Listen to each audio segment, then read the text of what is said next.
Hello everyone. तुमचं सगळ्यांचं global online युनिव्हर्सिटीमध्ये welcome आहे. आपण महाराष्ट्र सेट 2021 पेपर 1 ची तयारी करतो आहे आणि त्याच्यासाठी आपण लेक्चर सीरीज स्टार्ट केलेलं प्रिपरेशन सीरीज. आपण लेक्चर 1 to 5 कंप्लीट केले आहे. आजचं हे लेक्चर आहे लेक्चर 6 टीचिंग ॲप्टिट्यूडवर. ह्याच्यानंतर आपण एक क्रॅश कोर्स पण घेणार आहोत टीचिंग ॲप्टिट्यूडवर कम्प्लिटली. म्हणजे लेक्चर 1 to 6 मध्ये जे आपण कव्हर केलं ते सगळं आपण एकत्रच एकाच लेक्चरमध्ये करणार आहोत आणि ते लेक्चर असेल crash course on teaching aptitude. तर चला आजचं लेक्चर स्टार्ट करूया. स्टार्ट करण्याच्या आधी एक छोटीशी announcement. Global online university Maharashtra set paper 1 साठी 2021च्या बॅचसाठी नवीन WhatsApp ग्रुप स्टार्ट करत आहेत. WhatsApp बॅच आणि ह्या बॅचची स्पेशालिटी काय आहे? ह्या बॅचमध्ये सगळ्यात पहिलं तुम्हाला जे पण प्रिव्हियस इयर्सचे क्वेश्चन पेपर्स आहेत, जसं काही 2011 ते 2020 पर्यंत या सगळ्या क्वेश्चन पेपर्स तुम्हाला प्रोव्हाईड केल्या जातील विथ सोल्युशन सेट. म्हणजे तुम्ही आधी प्रॅक्टिस करू शकता आणि नंतर स्वतःचेच असेसमेंट करू शकता सोल्युशन बरोबर आणि तुम्ही इव्हॅल्युएशन करू शकता की एक्झॅक्टली किती अमाउंट किती लेव्हलची एफर्ट्स तुम्हाला घ्यावी लागणार आहे एक्झाम अटेम्प्ट करण्यासाठी ॲज वेल ॲज क्रॅक करण्यासाठी. आणि हे सगळे हे मटेरियल तुम्हाला मराठी ॲज वेल ॲज इंग्लिशमध्ये प्रोव्हाईड केले जातील. नेक्स्ट आहे 40 टेस्ट सिरीज ज्या फुल अभ्यासक्रमावर आधारित असतील आणि ह्या टेस्ट सिरीज सुद्धा तुम्हाला सोल्युशन सकट दिल्या जातील, ज्या असतील मराठी ॲज वेल ॲज इंग्लिश लँग्वेजमध्ये. प्लस तुम्हाला फुल सिलेबस नोट्सही मिळतील. हे पण तुम्हाला अवेलेबल केलं जाईल दोन्ही लँग्वेजमध्ये आणि तुम्हाला फुल सिलेबस व्हिडिओ सीरीज सुद्धा दिले जातील. तर तुम्हाला ह्याबद्दल काही माहिती हवी असेल, दिलेल्या WhatsApp नंबरवर तुम्ही कॉन्टॅक्ट करू शकता आणि तुम्ही बॅच जॉइन करू शकता. जर तुम्हाला ह्या प्रॉडक्ट्सची कॉस्ट हवी असेल तर ही कॉस्ट जर तुम्हाला फक्त फुल सिलेबस नोट्सपर्यंत डिटेल्स हवे असतील, जसं काय previous year question papers, test series आणि नोट्स, तर त्याची कॉस्ट असेल 999. जर तुम्हाला फुल व्हिडिओ सीरीज हवे असतील, तर त्याची कॉस्ट असेल 1999. ओके, स्टार्ट करूया आजच्या लेक्चरला. आजच्या लेक्चरचं टॉपिक काय आहे? आज आपण एक्झॅक्टली कुठल्या टॉपिक्सवर डिस्कस करणार आहोत? आपण फर्स्ट टॉपिक बघणार आहोत इव्हॅल्युएशन सिस्टम. की इव्हॅल्युएशन सिस्टम टीचिंग ॲप्टिट्यूडमध्ये एक इव्हॅल्युएशन सिस्टमचा टॉपिक आहे. त्याच्याबद्दल आपण डिस्कस करणार आहोत. मग त्याचे कॅरेक्टरिस्टिक्स काय आहे, गोल काय आहे ते बघणार आहोत. मग आपण डिटेली डिस्कस करणार आहोत क्रेडिट बेस्ड चॉईस सिस्टमवर आणि लास्टला आपण फॉर्मेटिव्ह, समेटिव्ह इव्हॅल्युएशन बद्दल आणि सीबीटी बद्दल बघणार आहोत. तर काय आहे हे सगळे टॉपिक्स ते आपण स्टार्ट करूया. फर्स्ट आहे इव्हॅल्युएशन सिस्टम. आता ऑब्व्हियसली कुठल्याही शिक्षकाला मुलाची पातळी फाइंड आउट करायला त्याला मुलांना इव्हॅल्युएट करावं लागतं. टीचर्सला मुलांना इव्हॅल्युएट करणं खूप गरजेचं आहे. ज्याप्रमाणे हे कळेल ज्यांनी हे कळेल की एक्झॅक्टली मुलाची कॅपॅसिटी काय आहे, कुठल्या लेव्हल ऑफ टीचिंगमध्ये तो लर्निंग मध्ये आहे, कुठली लेव्हलची टीचिंग त्याला त्याच्यासाठी इम्पॉर्टंट आहे. तर ह्याचं गोल एक्झॅक्टली काय असतं, की तुम्हाला ऑब्जेक्टिव्हज क्लिअर करायचे आहेत एज्युकेशनचे. म्हणजे मुलाला कुठल्या पद्धतीने एज्युकेट करायचं आहे, हे तुम्हाला इव्हॅल्युएशन सिस्टमवर कळतं. त्याप्रमाणे तुम्ही मुलांना गाईडन्स द्याल, त्यांचे रेमेडियल क्लासेस घ्याल, मे बी ट्युटोरियल्स प्रमाणे किंवा त्यांचे वीक स्टुडंट्स असतील, तर त्यांना एक्स्ट्रा एफर्टसाठी तुम्ही काही गोष्टी किंवा प्रोजेक्ट स्टार्ट करू शकता. मुलांचे प्रॉब्लेम्स असतील ते तुम्ही सॉल्व्ह करू शकता. अ, तुम्ही त्यांचं त्या कुठल्या लेव्हल आयडेंटिफाय करू शकता त्यांना काय हवं आणि कुठल्या लेव्हलमध्ये हवं आहे. त्यांचे लर्निंग स्किल्स त्यांना तुम्ही अभ्यासात मदत करू शकता. डेव्हलपमेंटमध्ये मदत मदत करू शकता. सेम टाईम तुम्हाला जर असं वाटतं, की मुलांना तुमच्या शिकवण्याची पद्धत नाही समजत, की त्याच्यामुळे त्याला काही कळत नाहीये, तर तुम्ही त्याला एक्झॅक्टली काय पद्धतीने शिकवायचंय हे पण तुम्ही फाइंड आउट करू शकता इव्हॅल्युएशननी. एज्युकेशनची व्हॅल्यू तुम्ही चेक करून त्याप्रमाणे तुम्ही मुलांना एज्युकेट करू शकता. फीडबॅक देऊ शकता. नवीन डिसिजन्स फॉर्म करू शकता. पॉलिसीज फॉर्म करू शकता. इम्प्रूव्हमेंटसाठी मुलांच्या लर्निंग इम्प्रूव्हमेंटसाठी तुम्ही स्ट्रॅटेजीज बनवू शकता. At at the same time तुम्ही मुलांची पर्सनॅलिटी असेस करू शकता. Teacher student behaviour find out करू शकता. आणि येस, तुम्ही ऑडिओ व्हिज्युअल एड्स सुद्धा किती किती पती अ, अ, किती इफेक्टिव्ह आहेत मुलांना शिकवण्यासाठी हे पण तुम्ही जज करू शकता इव्हॅल्युएशन सिस्टमनी. म्हणजे लाइक फॉर एक्झाम्पल, जर तुम्ही मुलांना लेक्चर मध्ये सगळ्या गोष्टी शिकवतात like with the help of lecture mode. Normally हेच ट्रेडिशन आपण आतापर्यंत शाळेत फॉलो करतोय किंवा कॉलेजेसमध्ये फॉलो करतोय. पण हे बघितलं गेलं की व्हिज्युअल एड्सनी मुलांच्या लर्निंगमध्ये अजून भर पडते. म्हणून लाइक ऑडिओ व्हिज्युअल एड्स हे एक नवीन कन्सेप्ट आपण स्टार्ट केलेलं आणि ह्या कन्सेप्टला स्टार्ट करण्याचा अर्थ होता, की मुलांमध्ये खूप इम्प्रूव्हमेंट्स बघितले गेलेले आणि त्यामुळे आपण इव्हॅल्युएशन हे आपल्याला कळालं, की ऑडिओ व्हिज्युअल एड्स मुलांना हेल्प करतात just to make the teaching process आणि लर्निंग प्रोसेस ईझी करण्यासाठी. तर हे गोल्स आहे इव्हॅल्युएशनचे. आता इव्हॅल्युएशन, कॅरेक्टरिस्टिक्स म्हणजे काय असलं पाहिजे? जेव्हा तुम्ही कुठलीही गोष्ट टीचिंग लर्निंग प्रोसेसमध्ये इव्हॅल्युएट करता, तेव्हा तुमच्याकडे एक्झॅक्टली काय कॅरेक्टरिस्टिक्स असले पाहिजे? सगळ्यात पहिलं तुमचं प्रोसेस, इव्हॅल्युएशन प्रोसेस आयडियली कसं असलं पाहिजे? तर व्हॅलिड असलं पाहिजे. लाइक फॉर एक्झाम्पल, तुम्ही कुठली टेस्ट मुलांना फाइंड आउट करण्यासाठी कुठलं ऑब्झर्वेशन, कुठली टेस्ट तुमची इव्हॅल्युएशनची पद्धत करेक्ट आहे की नाही हे खूप इम्पॉर्टंट आहे आणि खूप गरजेचं आहे. तर तुमची पद्धतच रॉंग असली तर तुम्हाला व्हॅलिड रिझल्ट्स नाही मिळणार, म्हणजे एक्झॅक्ट रिझल्ट्स नाही मिळणार. रिलायबिलिटी, आता जी टेस्ट तुम्ही यूज करता, जी व्हॅलिडिटी तुम्ही प्रोसेस करता, ती रिलायबल आहे की नाही? ती अ, त्या त्यांनी मुलांचं रिलायबिलिटी किती लेव्हलपर्यंत तुम्ही जज करू शकता. तर हे सगळं कंडिशन्ससाठी तुम्हाला ते रिलायबिलिटी म्हणजे कन्सिस्टन्सी आहे की नाही त्या पर्टिक्युलर टेस्टची, त्या पर्टिक्युलर एक्झामची, हे त्याच्यासाठी तुम्हाला ही इव्हॅल्युएशन टेस्ट रिलायबल असली पाहिजे. प्रॅक्टिकॅबिलिटी म्हणजे ही इव्हॅल्युएशन टेस्ट रिअलिस्टिक असली पाहिजे, प्रॅक्टिकल असली पाहिजे, एफिशियंट असली पाहिजे. आता जेव्हा मी एफिशियंट म्हणते, may be like for example काही शिक्षक, काही स्कूल्स खूप प्रोएक्टिव्ह असतात ह्या सगळ्या गोष्टींमध्ये.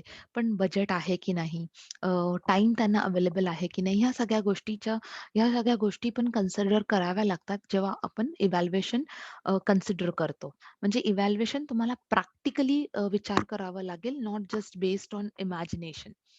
फेअरनेस आणि फेअरनेस इट मीन्स सगळ्या मुलांना इक्वल ट्रीट केलं जातं. बायसनेस नकोय.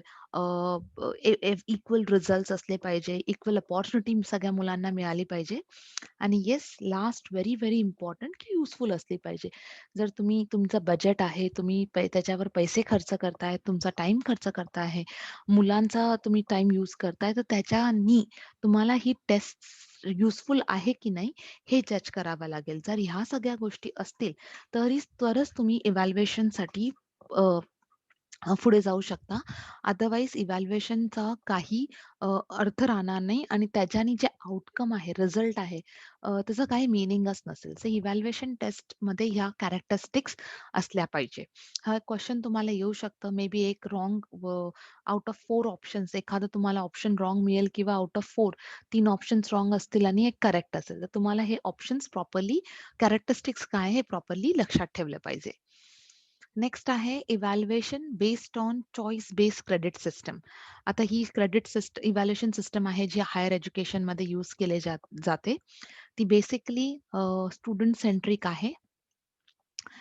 स्टुडंट्स जे कोर्स अंडरटेक करतात ते क्रेडिट्स बेसिसवर असतात आणि त्या क्रेडिट्स एव्हरी सेमेस्टर वाईज त्यांच्या सब्जेक्ट्स वाईज ह्या क्रेडिट्स असतात. आणि ह्या credits like for example carry forward करू शकतो without Fehling in that course. म्हणजे एक एक लिमिट असते ते क्रेडिट्स क्रॉस करण्यासाठी आणि जर मुलांनी ती लिमिट क्रॉस केली तर ते नेक्स्ट सेमेस्टरसाठी एलिजिबल असतात.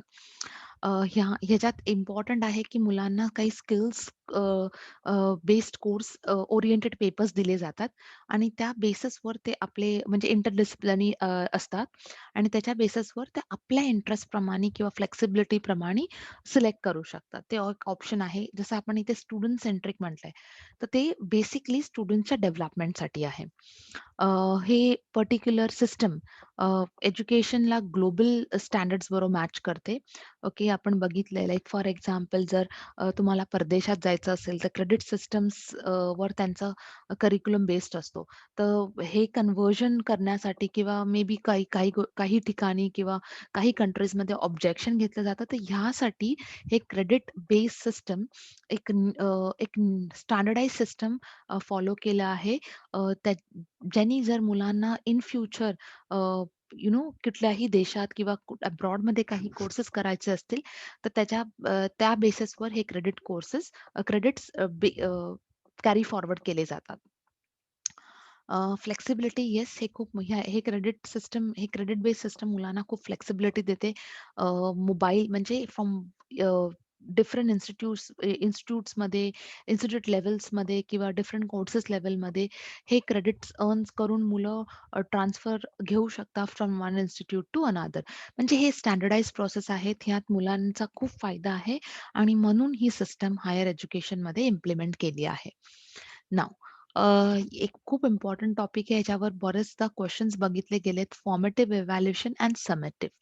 आता जर तुम्हाला एक्झॅक्टली लक्षात नाही राहत, थोडं कन्फ्युजन होतं, तर फक्त जरा त्याच्या डिस्क्रिप्शनकडे लक्ष द्या. थिअरी पार्ट आहे. तुम्ही व्हिडिओ पॉज करून ही पर्टिक्युलर थिअरी पण वाचू शकता. पण बेसिक मीनिंग काय आहे? There are 2 systems. 2 evaluation system आहे. एक फॉर्मेटिव्ह आणि एक आहे समेटिव्ह. ओके. आता हे वर्ड बघा समेटिव्ह आणि ॲडिशन आपण ॲड करतो ना, समेटिव्ह सम करतो. आपण त्याची म्हणजे त्याला छोटं पार्ट्सनी एकत्र करतो आणि ॲट द एंड ते एक मोठा होल पार्ट बघितला जातो. तसंच मग जेव्हा लाइक फॉर एक्झाम्पल मुलगा लाइक मी पहिला समेटिव्हवर येते आणि मग तुम्हाला मी फॉर्मेटिव्हवर नेते. थोडं ईझी पडेल अंडरस्टँड करायला. Summative evaluation like for example मुलं एक पर्टिक्युलर स्टँडर्ड किंवा एका पर्टिक्युलर क्लासमध्ये एंटर करतात. जसं लाइक फॉर एक्झाम्पल स्टार्टिंग 3 मंथच्या बेसवर त्यांची युनिट टेस्ट असते. First unit test. नंतर 6 महिन्याच्या बेसवर त्यांची फर्स्ट सेमिस्टर असते. Unit test half like for example 1/4 syllabus असतो. सेमिस्टरमध्ये त्यांचा हाल्फ सिलेबस असतो. नंतर त्यांची सेकंड युनिट टेस्ट येते आणि नंतर त्यांची फायनल एक्झाम येते. तर ह्या सगळ्या 4 एक्झाम्सच्या बेसिसवर म्हणजे म्हणजे फर्स्ट, सेकंड, थर्ड, 4 एक्झामच्या बेसिसवर मुलांचं ॲग्रीगेट कॅल्क्युलेट टोटल केलं जातं, ॲग्रीगेट टोटल आणि त्याच्या बेसिसवर डिसिजन होतं, की मुलांना लाइक फॉर एक्झाम्पल नेक्स्ट क्लाससाठी ते एलिजिबल आहेत, प्रमोट आहेत, डिस्टिंक्शनवर आहेत. तर ह्या टेस्ट आपण स्लोली ज्या कंडक्ट करतो ॲट रेग्युलर इंटरव्हल्स, ह्या टेस्टला आपण बोलतो समेटिव्ह. ओके, जसं इथे म्हटलं आहे, की at the end of the academic year. Okay. आता ह्याच्या आउटकम्स काय सम अप करतं सगळ्या लर्निंग फेजेसला. It's usually a grade test असते. Marked according to the scales किंवा ग्रेडिंग बेस्डवर असतं.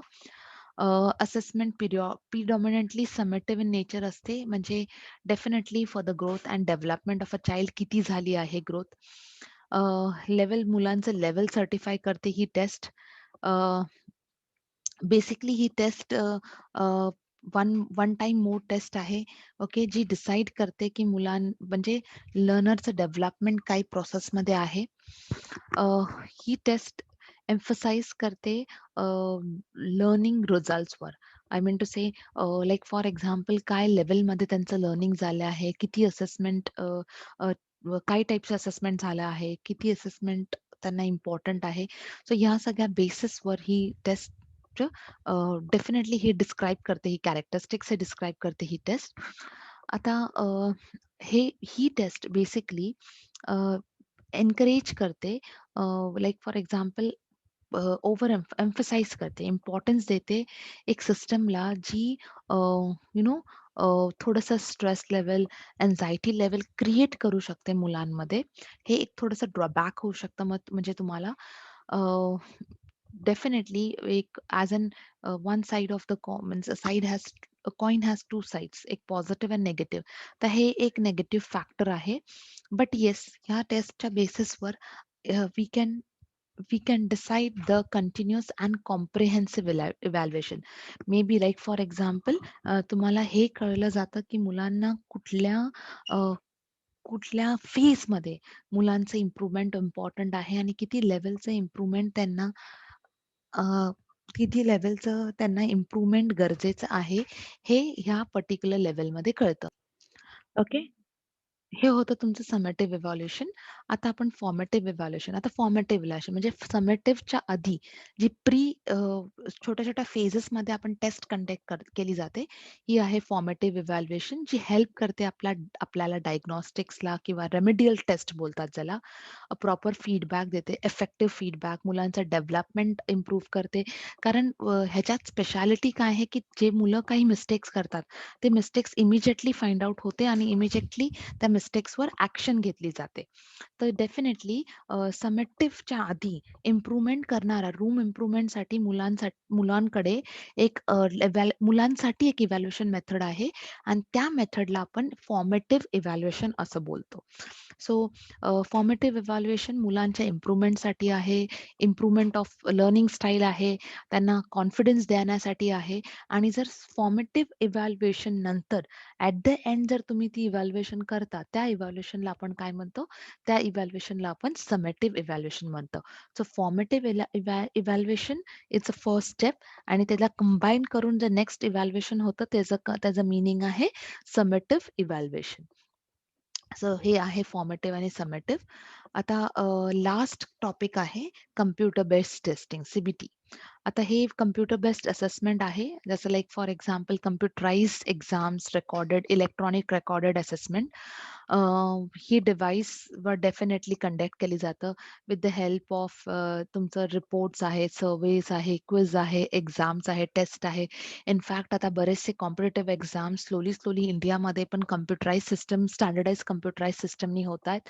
And this is a best way की एक एक इम्प्रूव्हमेंट आहे टेक्नॉलॉजीमध्ये. ही सीबीटी लेव्हल एक स्टँड अलोन सिस्टम आहे. हां, आपण जर ह्याला बोललं व्हर्चुअल हा एक क्वेश्चन येऊ शकतो. कारण आता आपण बेसिकली व्हर्चुअल एन्व्हायर्नमेंटमध्ये आहोत. तर सीबीटी एक पार्ट आहे व्हर्चुअल एन्व्हायर्नमेंटचा आणि with the help of what जे आपण असेस करू शकतो world wide web that is www. तो हे होतं आजचं लेक्चर बेसिकली. हे आपलं लास्ट लेक्चर होतं आणि ह्या लेक्चर नंतर हे आपल्या टोटली 6 लेक्चर्स झाले आहेत टीचिंग ॲप्टिट्यूडचे. आता ह्या लेक्चर नंतर तुम्हाला एक नेक्स्ट लेक्चर जे होईल ते कम्प्लिटली क्रॅश कोर्स असेल, टीचिंग ॲप्टिट्यूडचा क्रॅश कोर्स आणि जे इम्पॉर्टंट टॉपिक्स आहेत आपण परत रिवाईज करणार आहोत. एक गोमध्ये आपण सगळे बघणार आहोत की टीचिंग ॲप्टिट्यूडवर क्वेश्चन्स कसे त्या लेक्चरमध्ये थिओरिटिकली मी सगळं एक्सप्लेन करेन, पण थोडं इम्पॉर्टन्स असेल क्वेश्चन आन्सर्सवर. तर त्याप्रमाणे तुम्ही डिसाईड करा की तुम्ही क्रॅश कोर्सच्या आधी तुमचं रिव्हिजन होतंय सगळ्या लेक्चर्सचं. सगळे टॉपिक इम्पॉर्टन्स तुम्ही रीड आउट केलेत आणि आपण त्याच्या बेसिसवर आपला एक क्रॅश कोर्सचं लेक्चर कंडक्ट करूया, ज्याच्यात मोर इम्पॉर्टन्स आपण बघूया क्वेश्चन आन्सर्सवर. म्हणजे तुम्हाला एक कॉन्फिडन्स लेव्हल येईल की तुमचा हा युनिट आता प्रॉपरली रेडी झाला आहे. So thank you everyone for this. See you soon तुमचं नेक्स्ट लेक्चरसाठी जे असेल तुमचं a grand lecture for the revision of what first unit, that is teaching aptitude. Thank you everyone.